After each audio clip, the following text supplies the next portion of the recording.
Donc voilà, on va passer à la retouche photo. Donc je vais vous montrer une vidéo d'une retouche que j'ai pu faire. C'est une photo qui a été prise au Pérou, à Paracas, qui est sur la côte péruvienne, donc le long de la mer. On avait des grosses vagues et beaucoup d'oiseaux marins, des pélicans, goélands, enfin un peu de tout. Et donc je vais vous montrer comment on peut retoucher assez facilement cette photo.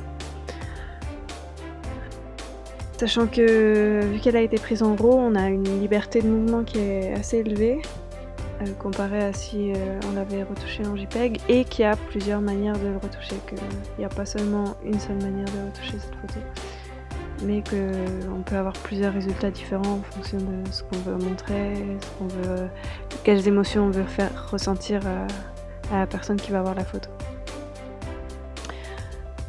Donc le logiciel utilisé est Photoshop avec un plugin qui s'appelle Camera Raw, et en fonction du modèle de votre caméra, il y a des plugins différents à télécharger. Je crois que maintenant c'est universel, donc ça veut dire que si vous téléchargez Camera Raw, ça va marcher pour toutes les caméras. Mais avant c'était, bon, si vous aviez cette caméra, il fallait télécharger ce plugin, etc. Voilà. Donc on va maintenant passer à la retouche. Donc moi j'utilise un des outils qui est le pinceau, et donc on peut le trouver en haut dans la barre ici. Et en fait ce qui est bien avec cet outil, c'est qu'on peut vraiment sélectionner par zone quelle zone on veut retoucher et comment on veut la retoucher. Donc chaque zone est indépendante et on peut retoucher chaque zone de manière différente. Moi en général pour le ciel, j'ajoute de la clarté et du contraste, de la saturation aussi, de la netteté. Là on voit que typiquement sur cet exemple, il y a plein de petits points noirs dans le ciel qui sont dus en fait à le capteur de mon appareil photo. Là je vais remettre l'horizon droit parce que la photo est un peu penchée. Et voilà. Et maintenant on va s'intéresser à la mer, aux vagues. Donc ce que je voudrais montrer pour les vagues, c'est j'aime bien le contraste entre le blanc et la couleur verdâtre, on va dire, de l'eau. Et en fait, je voudrais accentuer ce contraste. Donc là, je remets toutes les valeurs à 0 pour les pinceaux, et puis ensuite, je sélectionne ce qui m'intéresse. Donc je voudrais que les tons foncés soient plus foncés, les tons clairs soient plus clairs, et qu'il y ait plus de contraste pour que ça puisse ressortir.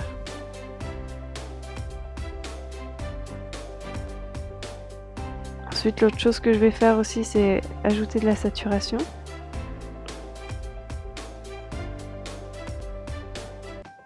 Et également changer un peu la température de l'image pour que ce soit un peu plus bleu et pas si vert que ça. Enfin, que ça devienne un vert bleu pour l'eau. Donc voilà, donc on voit qu'avec le pinceau, on veut vraiment y aller par petites touches.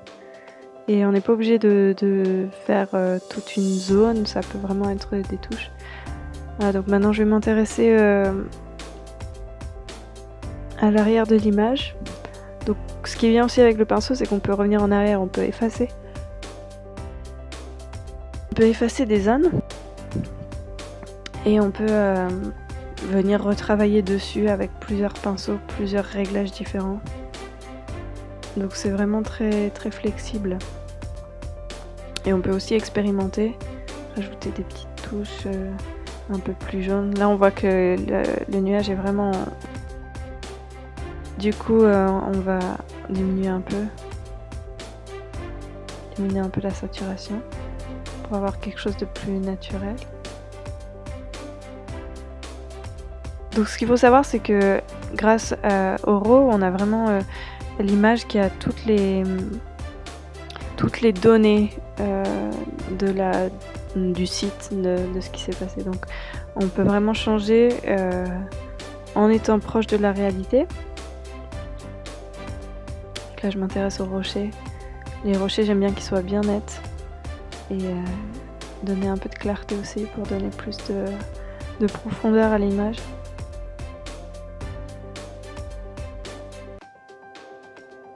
Et voilà, et là je vais rajouter sur les vagues des touches de blanc pour que ça donne encore plus de dynamisme.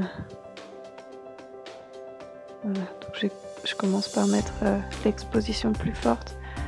Mais là, je me rends compte que c'est vraiment fort. Donc je vais devoir le diminuer.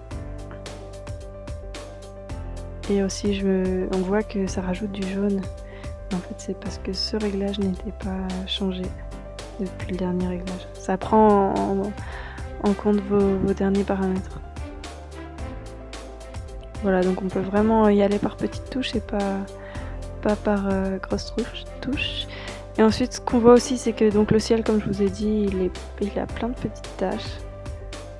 Donc on pourrait utiliser cet outil qui clone en fait des parties, mais là il y a vraiment trop de tâches. Donc il faut l'ouvrir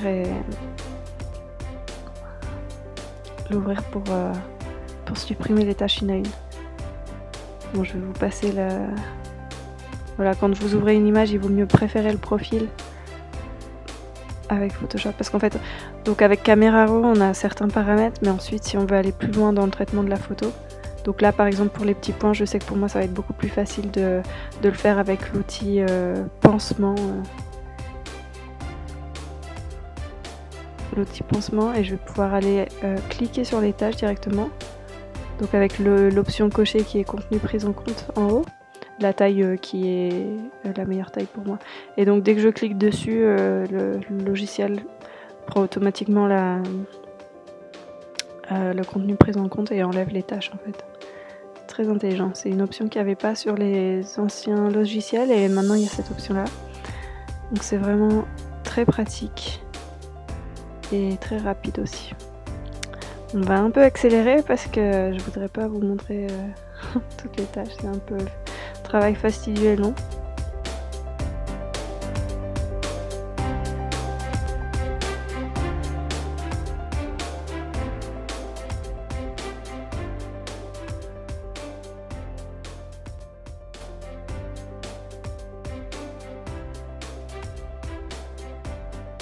Voilà, donc maintenant tout est propre.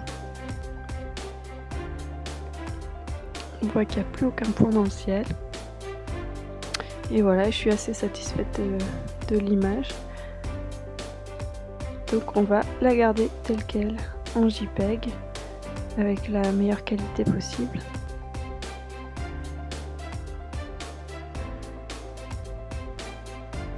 Voilà, donc 12 pour la qualité. Et on peut aussi garder notre fichier Photoshop si jamais on pense qu'on va retourner dessus une autre fois.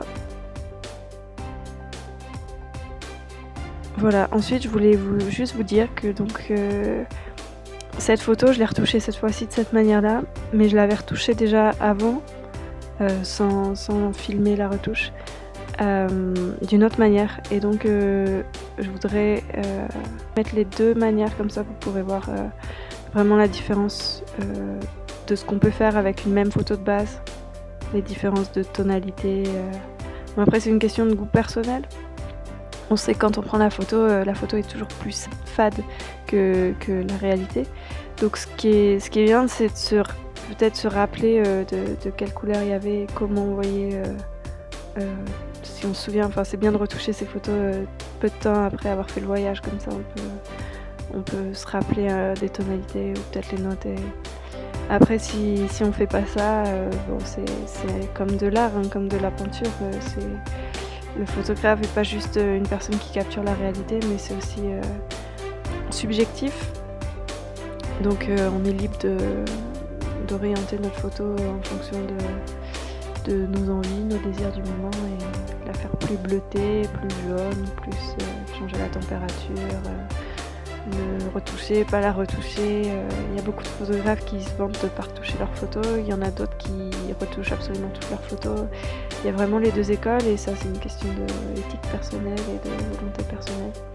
Moi je pense que de toute façon les photos qu'on prend avec l'appareil photo sont pas sont beaucoup plus fades sur la photo que dans la réalité, donc je pense qu'il faut rehausser avec la retouche.